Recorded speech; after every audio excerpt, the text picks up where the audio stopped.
So, so Sriram, he asked me like a week ago. He asked me what. He just told me that I should share something for this picnic. So, me and Angel, we were like talking about it, and we were thinking about what do we want to talk about. And so Andrew, he instantly came up with the thought of like, me and him, we're both in high school, and so we thought about like sharing and how for us, it's as teenagers, it can be like extremely hard, especially with all of our friends and everything, to live out Jesus and not be judged. And so that's what we were thinking about. But I was thinking about it also, and I realized that most of you guys aren't in high school, so you probably don't have the same kind of struggles that we have. So I was just gonna talk about, in general tips of how, what we need to do before we get ready to talk to people about Jesus. And so the first point that I have is having a strong foundation. So let's say you're getting ready to build a house, right? You're gonna have someone come. Let's say you buy a plot of land or something. Then you're gonna have someone come and check to make sure that the ground is stable, right? You don't want like a big 500 feet hole beneath your house, because if there's like a tornado or something, you're done. If there's an earthquake, you're over. So you need to make sure that your foundation is strong in your house, right? And so that's the same thing before you try to go out there and talk to people about Jesus. You have to have in your heart, you have to have the strong foundation. You need to be able to trust in Jesus. You have to know the Word and know what He says. So I'm going to read a verse real quick. It's 1 Peter 3:15, and this is the AMP version. So it says, "But in your hearts set Christ apart as holy, acknowledging Him, giving Him first place in your lives as Lord. Always be ready to give a logical defense to anyone who asks you to account for the hope and confident reassurance elicited by faith that is within you, yet do it with gentleness and respect." So this verse has like three main parts in it. So the beginning it says, in your hearts set Christ apart as holy. So before anything starts, we need to realize that God is holy. God created us, and so He knows our plan. He knows what He wants to do through us, and so we need to be able to obey Him, and we need to be able to take the words that He's giving us and set it into motion in our lives.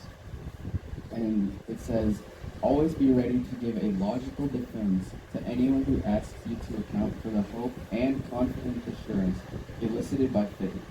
So this part that says, elicited by faith that is within you.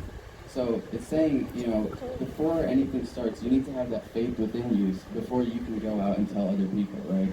Because if you yourself are kind of shaky and you don't really have that strong faith, how are you going to be able to go out and tell other people about Jesus if you yourself don't, have that faith within you?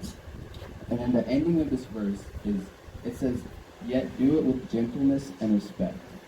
So above everything else, we need to talk to people with respect, and we need to show them love, right? Because God is love, and so if we're trying to show other people God, then what better way than to show them love, right? So it can be as simple as just giving someone a compliment, or just holding the door open for someone, or just having a simple conversation about how their day going, how their life's going, and that it can really help show Jesus through our lives and the way that we live.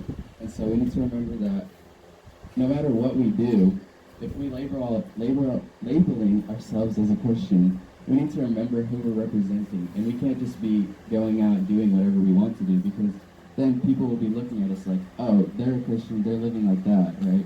So I don't really want to be a Christian.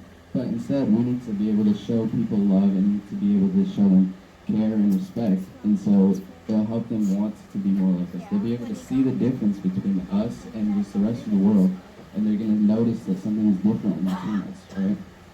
And so whatever we do, we need to show love in what we do, right? And so the third thing that I want to talk about is, so let's say you have someone and they're a complete atheist, right? They're super strong, and they believe that the Big Bang or whatever they believe created the Earth. And you come and you try to tell them, no, God created it, so and so, and they're not going to believe you, right? They already did their research or whatever that led them to believe this conclusion, and so it's going to be super hard for you to change, to waver them, right? But let's say that you've been suffering with a medical condition or something like that for your life, and you have this moment where God just miraculously heals you. Like, telling that story is so much more powerful than just saying, "Oh, God created the earth so many years ago because the Bible says so." They're not going to believe you because they already have their research or whatever that they did. But if you can tell them a real personal story, they can't argue with that because it's something that happened to you. It's something that you know to be true and you know in your life.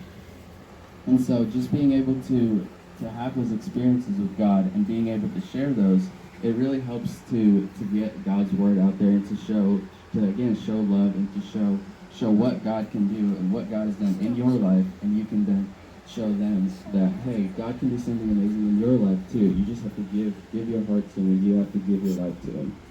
And so, all of this stuff, it's kind of in everyday life. It's more about, if you go to your office or you go to your school or wherever you are, it's kind of some tips and tricks to help you be ready to talk about that. And so sometimes we also have other opportunities where we specifically go to share.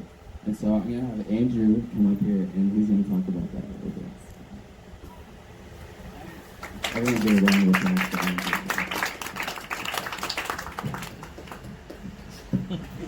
Hello, everyone. Hello. So, as most of you might know, I recently just got back from a trip to Australia. It was a mission trip with my church, and it was 16 days in June. I just got back a couple weeks ago.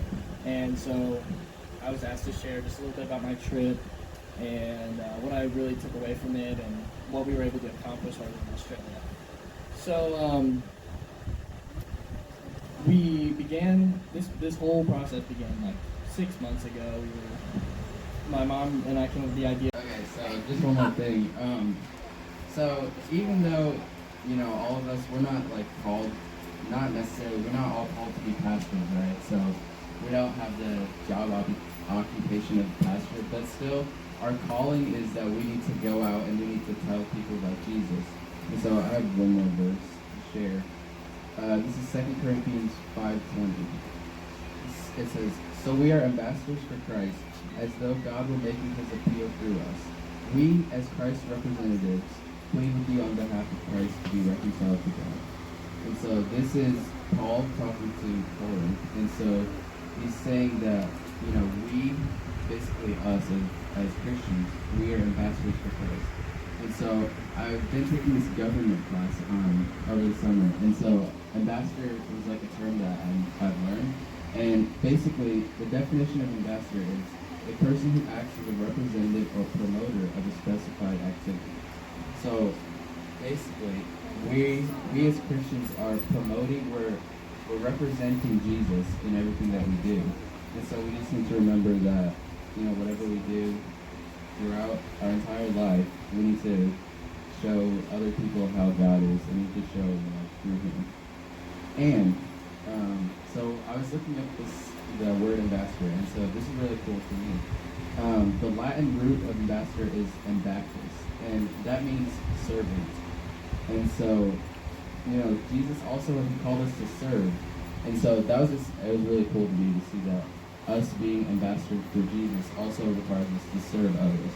And so just as Andrew, he talked about, he was serving, in Australia, and he was serving in previous mission trips, we can also serve in whatever we do. So I just hope that we remember to represent Jesus in everything that we do.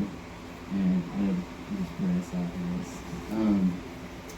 Jesus, we thank you for bringing us all here once again, and we just pray for the rest of the day, and pray that the food you would bless it to our bodies, and I just pray that you would help us to remember in our lives who we're representing, and we just show love in everything that we do. And it's in your name that we pray.